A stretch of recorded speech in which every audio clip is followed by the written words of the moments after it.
আসসালামু আলাইকুম সুপ্রিয় দর্শক, আরেকটি নতুন রেসিপিতে আপনাদের সবাইকে স্বাগতম।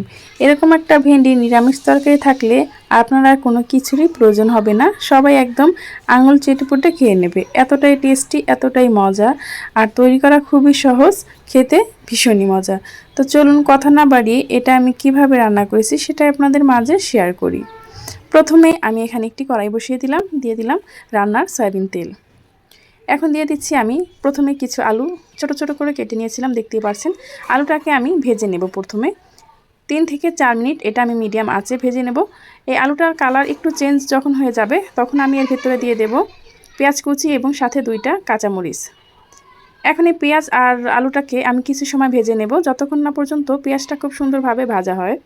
দেখা যায় নিরামিষ তরকারি কিংবা আমরা তরকারি অনেকভাবেই রান্না করে খেয়ে থাকি, কিন্তু এভাবে একবার ট্রাই করবেন। এখন দিয়ে দিচ্ছি আমি 1 চা চামচ আদা বাটা এবং 1 চা চামচ রসুন বাটা আমি একসাথে দিয়ে দিলাম। দিয়ে দিচ্ছি স্বাদ মতো লবণ, আর দিচ্ছি হলুদ গুঁড়ো এবং মরিচ গুঁড়ো। এগুলো দিয়ে আমি আবারও ভালোভাবে একটু কষিয়ে নিচ্ছি, দেখতে পাচ্ছেন। এভাবে ভালো করে আমি 2 মিনিটের মতো মশলাটাকে কষিয়ে নেব। তারপর এখানে দিয়ে দিচ্ছি আমি অল্প পরিমাণ পানিটা দিয়ে আবারও আমি কিছু সময় এটাকে কষিয়ে নেব, যাতে করে খুব সুন্দরভাবে মশলাটা কষানো হয় এবং আদা রসুনের যে একটা গন্ধ থাকে সেটা খুব সুন্দরভাবে চলে যায়। এখন আমি ঢাকনা দিয়ে এটাকে মিডিয়াম আঁচে রেখে রান্না করে নেব, যাতে করে আলুটাও খুব সুন্দরভাবে সেদ্ধ হয়ে যায় এবং মশলাটাও খুব সুন্দরভাবে কষানো হয়। আর যেহেতু ঢেঁড়স দিয়ে আমি এটাকে রান্না করব, সেজন্য আমি আগে থেকেই আলুটাকে সেদ্ধ করে নেব, কারণ ঢেঁড়সটা সেদ্ধ হতে কিন্তু বেশি একটা সময় লাগে না। এখন ঢাকনাটাকে আমি খুলে কিছু সময় আবার নেড়েচেড়ে মিশিয়ে নিচ্ছি। তারপরে আগে থেকে আমি খুব কচি কচি যেই ঢেঁড়স বা ভেন্ডি থাকে সেটা আমি 2 ফালি করে কেটে নিয়েছি। তারপরে এটার ভিতরে দিয়ে আবারও ভালোভাবে কষিয়ে নেব। ভালোভাবে এই অবস্থায় নেড়েচেড়ে মিশিয়ে নিতে হবে। এখন কিন্তু কোনো পানি নেই, যাতে করে নিচে লেগে না যায়।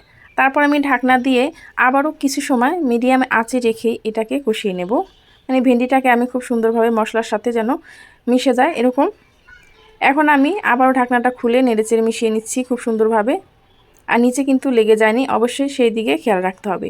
এই ভেন্ডিটাকে আমি অল্প ঝোল দিয়ে রান্না করব, বেশি ঝোল দেব না। আগে থেকেই কিন্তু আলুটা আমার 80% সেদ্ধ হয়ে গেছে। এখন যেটুকু বাকি আছে সেটুকু কিন্তু ভেন্ডির সাথে খুব সুন্দরভাবে সেদ্ধ হয়ে যাবে, সেজন্য আমি এখানে অল্প পরিমাণে পানিটা ব্যবহার করেছি। তারপর আমি ভালোভাবে নেড়েচেড়ে মিশিয়ে দিচ্ছি। এখন আমি একটি ঢাকনা দিয়ে ঢেকে রেখে অন্য একটি কড়াই বসিয়ে দিলাম। এখানে আমি 2টা ডিম ফাটিয়ে নিয়েছি, তারপর এটাকে আমি ভেজে নেব। কড়াইতে দিয়ে আমি কিছু সময় অপেক্ষা করব, তারপর একটু নেড়েচেড়ে ভেঙে নেব এই ডিমটাকে।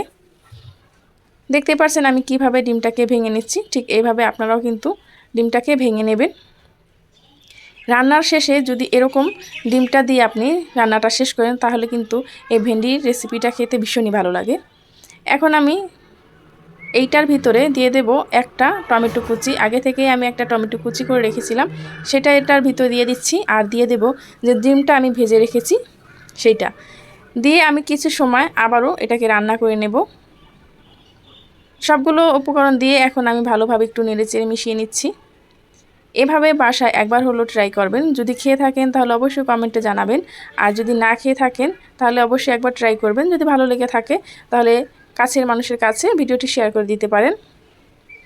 এই তো সবগুলো মিশিয়ে আমি এখন ঢাকনা দিয়ে কিছু সময় রান্না করে নিলাম। আর দেখতে পাচ্ছেন আমার ভেন্ডিটা কিন্তু বিজল বিজল হয়ে যায়নি। অনেকে বলে থাকে যে ভেন্ডি রান্নার পরে বিজল বিজল হয়ে যায়, আমরা দেখা যায় ভেন্ডিটা সবসময় সচরাচর ভাজিয়ে খেয়ে থাকি, কিন্তু আমার এই যে ভেন্ডি তরকারিটা এটা কিন্তু বিজল বিজল হয়ে যায়নি।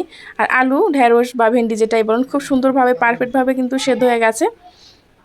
এখন আমি এখানে দিয়ে দিচ্ছি 1 চা চামচের মতো জিরা গুঁড়া। আপনাদের কাছে যদি ধনিয়া থাকে, মানে ধনিয়া পাতা, সেটাও দিতে পারেন, সেটা দিলে কিন্তু আরও বেশি ভালো লাগে খেতে। এখন আমি নেড়েচেড়ে এটাকে চুলাটা বন্ধ করে দিলাম।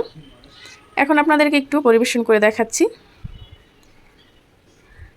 এটা কিন্তু সকালে রুটি দিয়েও আপনারা খেতে পারেন, দুপুরে ভাতের সাথে, রাতেও কিন্তু এটা বেশ ভালোই লাগে।